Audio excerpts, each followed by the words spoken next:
जितनी भी बड़ी मस्जिदें हैं उनकी खुदाई करके देख लो, उनके नीचे मंदिर ही निकलने हैं। सबसे बड़ी मस्जिद इनकी है वो मोहम्मद की मस्जिद है जो मक्का में है, जिसे पहले काबा बोलते हैं, जिन्हें काबा बोलते हैं।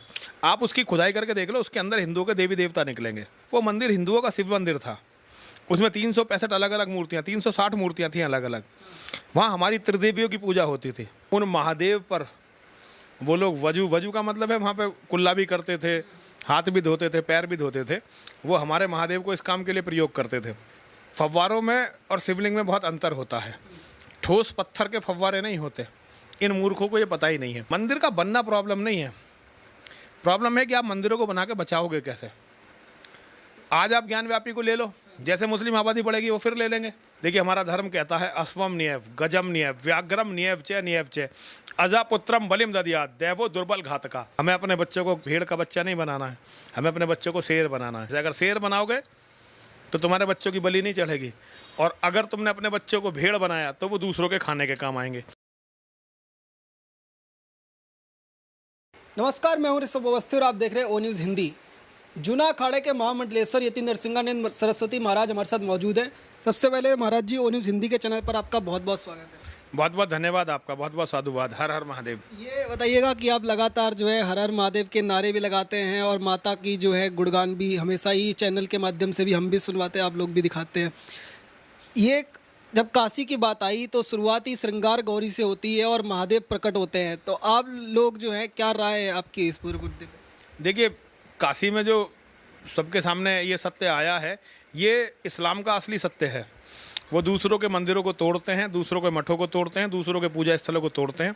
वो तो रोज़ कसम खाते हैं, 5 बार नमाज जो पढ़ते हैं उसमें यही तो कसम खाते हैं बार बार कि वो अल्लाह जिसका रसूल मोहम्मद है, उसके अलावा किसी को भी हम यहाँ छोड़ेंगे नहीं। तो ये हम लोग समझे नहीं। हमारे जो सबसे बड़े देवता हैं, जिनकी पूजा योगेश्वर श्री कृष्ण ने की, मर्यादा पुरुषोत्तम भगवान श्री राम ने की, हमारे बाबा परशुराम जी ने की जिनकी पूजा, उन महादेव पर वो लोग वजू का मतलब है वहाँ पे कुल्ला भी करते थे, हाथ भी धोते थे, पैर भी धोते थे। वो हमारे महादेव को इस काम के लिए प्रयोग करते थे। और ये कोई पहला मामला नहीं है। गजनी का एक राक्षस था जिसका नाम था महमूद, गजनी वाला महमूद। उसने सोमनाथ का मंदिर तोड़ा था, तो वो सोमनाथ के शिवलिंग को ले गया था। तो गजनी में जो मस्जिद है उसने उसकी सीढ़ियों में उस हमारे शिवलिंग को लगा दिया था। आज भी गजनी के जाहिल लुटेरे वहाँ अपने पैर पहुँचते हैं उस जगह। तो इनका तो काम ही है दूसरों की पूजा स्थलों को तोड़ना, दूसरों के भगवान का जो भी अपमान कर सके करना। ये इनका मजहब इन्हें यही सिखाता है। तो इसमें कोई नई बात नहीं है, सभी को पता था ज्ञान व्यापी में ये हो रहा है। ज्ञान व्यापी मंदिर है, ज्ञान व्यापी कुएं का नाम है, ज्ञान व्यापी मंदिर है, सारे हिंदू जानते हैं। लेकिन अब सच सामने आया दुनिया के सामने, तो चलिए हो सकता है जो लोग ना मानते हो मानने लगें। एक नंदी महाराज जो हैं उनको कहा जाता है कि वो सबसे बड़ा सबूत है, वहाँ पर 350 साल की प्रतीक्षा कर रहे थे, ऐसा कुछ आप मानते हैं? देखिए, नंदी तो प्रतीक्षा करते ही रहेंगे। तो ये केवल नंदी की बात नहीं है। जितनी भी बड़ी मस्जिदें हैं उनकी खुदाई करके देख लो, उनके नीचे मंदिर ही निकलने हैं। सबसे बड़ी मस्जिद इनकी है वो मोहम्मद की मस्जिद है जो मक्का में है, जिसे पहले काबा बोलते हैं, जिन्हें काबा बोलते हैं। आप उसकी खुदाई करके देख लो, उसके अंदर हिंदुओं के देवी देवता निकलेंगे। मक्का मदीना में भी? मक्का में मदीना तो छोड़ो, मक्का में भी जो है हिंदुओं का वो मंदिर, हिंदुओं का शिव मंदिर था। उसमें 365 अलग अलग मूर्तियाँ, 360 मूर्तियाँ थीं अलग अलग। वहाँ हमारी त्रिदेवियों की पूजा होती थी, ठीक है ना। तो वो मोहम्मद ने वो मंदिर तोड़ा, वहाँ का शिवलिंग नहीं तोड़ा, जिसे ये बोलते हैं संगे अस्वद, वो हमारा शिवलिंग ही तो है। तो इनकी संस्कृति है कि दूसरों के मंदिरों को तोड़ना, मठों को तोड़ना, औरतों को लूटना, उनके साथ बलात्कार करना, मंडियों में बेचना और दूसरे लोगों का कत्ल करके उनकी संपत्ति को कब्जा लेना। तो ये काम ये करते रहे, ये लुटेरे करते रहे। महाराज जी, जैसे आप कह रहे हैं कि हर जगह इन्होंने जो कब्जा करके वहाँ पर शिवलिंग के ऊपर मंदिर बनाया हुआ है और शिवलिंग कब्जा किया होता है, वो कह रहे हैं कि ये शिवलिंग तो है ही नहीं, वजू खाने में हमेशा हमारे यहाँ फव्वारा होता है, ये कोई महादेव नहीं है, ये सिर्फ फव्वारा है। देखिए, इतने झूठे लोग दुनिया में कहीं मिलेंगे नहीं। ये आदतन झूठे हैं। झूठ बोलना इनके जीवन की शैली में है। फव्वारों में और शिवलिंग में बहुत अंतर होता है। ठोस पत्थर के फव्वारे नहीं होते। इन मूर्खों को ये पता ही नहीं है। तो इनकी बातों पे कि वो ये कह रहे थे उस पर चर्चा करना भी मैं अपना टाइम वेस्ट समझता हूँ। वो तर्क नहीं है उनके पास केवल कुतर्क है और तलवारें हैं। आज भारत में बढ़ती हुई उनकी जनसंख्या है, जिस दिन उनकी जनसंख्या बढ़ जाएगी उनकी सारी बातें सच हो जाएंगी। वो तर्क, इस्लाम किसी तर्क पर थोड़ी चलता है। इस्लाम केवल गंदगी पर, बदतमीजी पर और दूसरों के कत्ल गारत पर चलता है। इस्लाम का कोई तर्क नहीं होता। असदुद्दीन ओवैसी जो हैं वो अपने आप को सबसे बड़ा मसीहा मानते हैं मुसलमानों के लिए। उनका कहना है कि एक तो बाबरी मस्जिद आपने हमारी शहीद कर दी थी, दूसरी ज्ञानवापी नहीं होने देंगे और क़यामत तक ज्ञानवापी मस्जिद थी, मस्जिद ही रहेगी। उनको क्या संदेश देंगे? देखिए,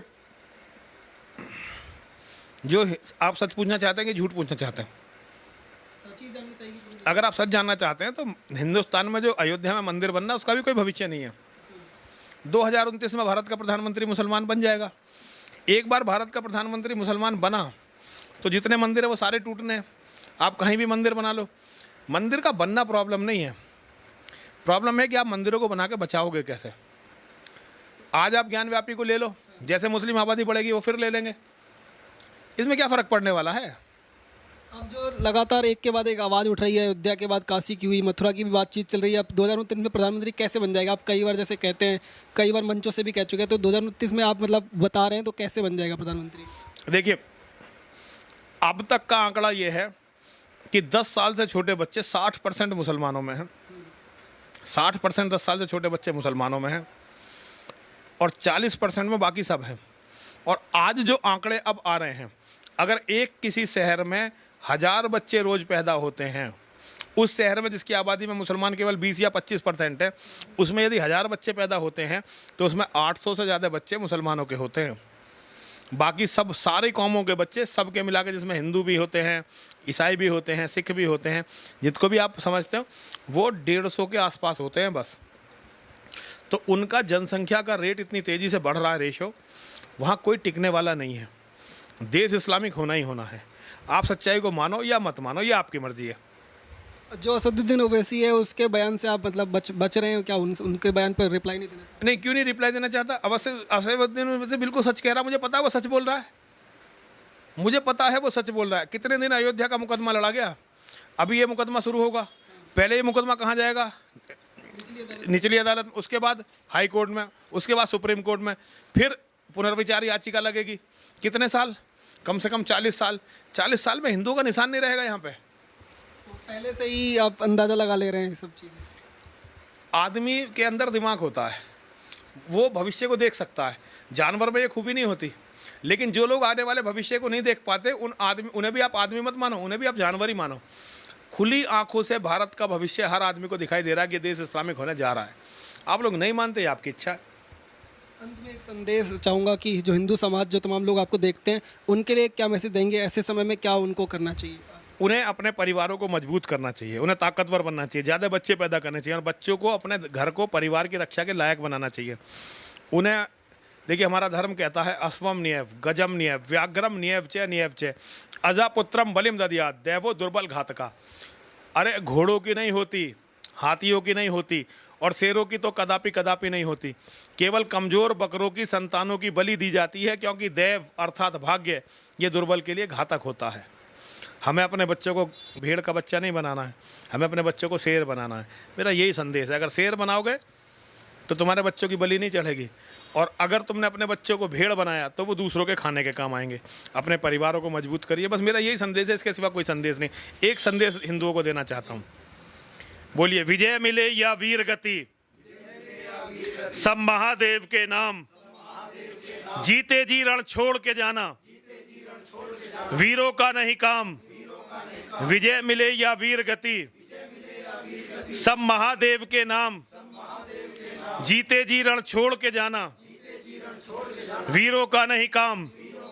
विजय मिले या वीर गति, सब महादेव के नाम, जीते जी रण छोड़ के जाना, वीरों का नहीं काम। हर हर महादेव, हर हर महादेव, हर हर महादेव। तो ये थे स्वामी यति नरसिंहानंद सरस्वती जी, जिनका कहना है कि काशी में महादेव प्रकट हुए हैं और इसमें किसी तरह की साक्ष्य की या किसी तरह जरूरत नहीं है। सनातन संस्कृति पे हमेशा से ही कब्जा किया गया है और वही सच अब सामने आ रहा है।